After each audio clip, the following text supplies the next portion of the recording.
નિશાન આપવી જોઈએ। વડોદરા શહેર ભાજપ પ્રમુખ બનવા દાવેદારોનો રાફડો ફાટ્યો। અત્યાર સુધી 40 થી વધુ લોકોએ પ્રમુખ બનવા ફોર્મ ભર્યા। પ્રમુખ બનવા માટે ભાજપ કાર્યકરોમાં અનેરો ઉત્સાહ જોવા મળ્યો છે।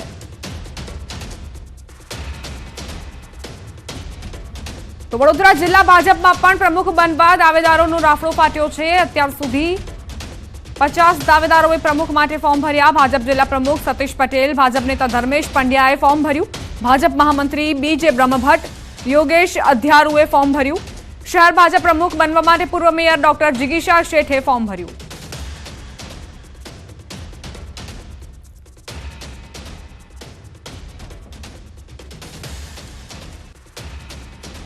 ગુજરાત ભાજપ દ્વારા રાજ્યના તમામ મહાનગરો તેમજ જિલ્લા ભાજપના અધ્યક્ષ માટેની ચૂંટણી પ્રક્રિયાઓનો પ્રારંભ કરવામાં આવ્યો છે।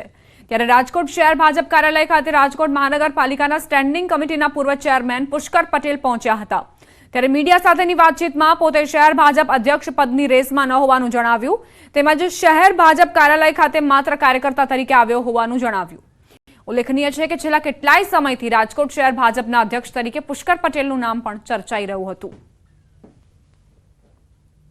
કોઈ ઉમેદવારી નોંધાવા આવ્યો નથી। ફક્ત પાર્ટીના કાર્યકર્તા તરીકે આજે જે પ્રક્રિયા છે એના માટે પાર્ટી કાર્યાલય આવ્યો છું। હું ઉમેદવારી પત્ર ભરવા માટે નથી। સ્વાભાવિક રીતને ભારતીય જનતા પાર્ટીની લોકશાહી ઢબે ચાલતી પાર્ટી છે અને નાનામાં નાના કાર્યકર્તાને પણ કોઈ પણ જવાબદારી માટે, કારણ કે ભારતીય જનતા પાર્ટીમાં કોઈ હોદ્દો કે પદ નથી હોતું, જવાબદારી હોય છે।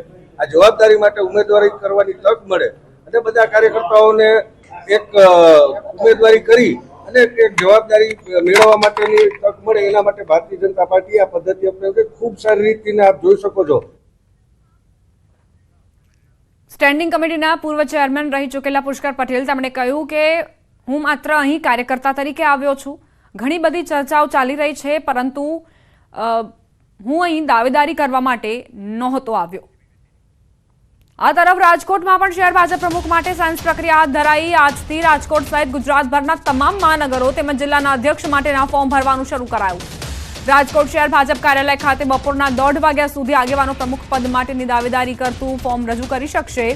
ભાજપના જૂના જોગીઓના નામ પણ પ્રમુખ પદ માટે સંભળાઈ રહ્યા છે, જેમાં કશ્યપ શુક્લ, અશ્વિન મૌલિયા, અરવિંદ રૈયાણી, દેવાંગ માકડ સહિતના આગેવાનોએ ફોર્મ ભર્યા। બીજી તરફ રાજકોટ જિલ્લાના અધ્યક્ષ પદ માટે વર્તમાન અધ્યક્ષ અલ્પેશ ઢોલરિયા ફરી વખત રિપીટ થાય તે પ્રકારની શક્યતા જોવામાં આવી રહી છે।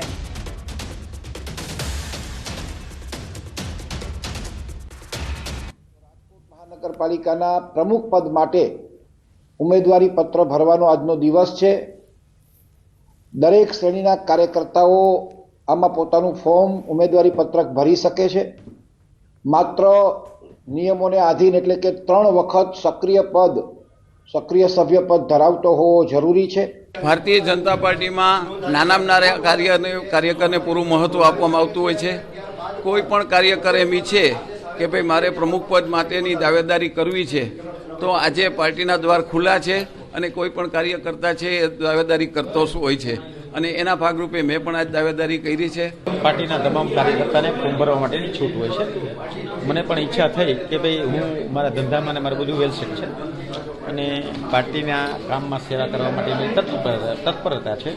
પાર્ટી મને તક આપશે તો હું આ તક ઝડપી અને પાર્ટીનું કામ કાયમ માટે કરીશ। પાર્ટીની ગાઈડલાઈન મુજબ આજે ફોર્મ ભરાવા જઈ રહ્યા છે અને અલગ અલગ ઉમેદવારો અહીંયા આજે પોતાની દાવેદારી નોંધાવશે। આપણે પણ ફોર્મ ભરીશું? ના, હું ફોર્મ નથી ભરવાનો। હું અત્યારે મહામંત્રીની જવાબદારીમાં છું અને કોઈ પ્રમુખ પદની રેસમાં નથી। ભાજપના જિલ્લા પ્રમુખોની નિમણૂક માટે રાજ્યભરમાં ભાજપની સાયન્સ પ્રક્રિયા યોજાઈ છે, ત્યારે ગાંધીનગરમાં પણ સાયન્સ પ્રક્રિયા યોજાઈ। સાયન્સ પ્રક્રિયા આજથી 2 દિવસ માટે યોજાશે। જિલ્લા પ્રમુખો માટે કાર્યકરોએ દાવેદારી નોંધાવી। જિલ્લા મહાનગરોમાં સાયન્સ પ્રક્રિયા પૂર્ણ થયા બાદ પ્રદેશ પ્રમુખની વરણી માટે કાર્યવાહી હાથ ધરાશે। મહત્વનું છે કે ભાજપ દ્વારા રાજ્યના મહાનગરો અને જિલ્લા પ્રમુખોની વરણીને લઈ સાયન્સ પ્રક્રિયા આજે હાથ ધરાઈ છે।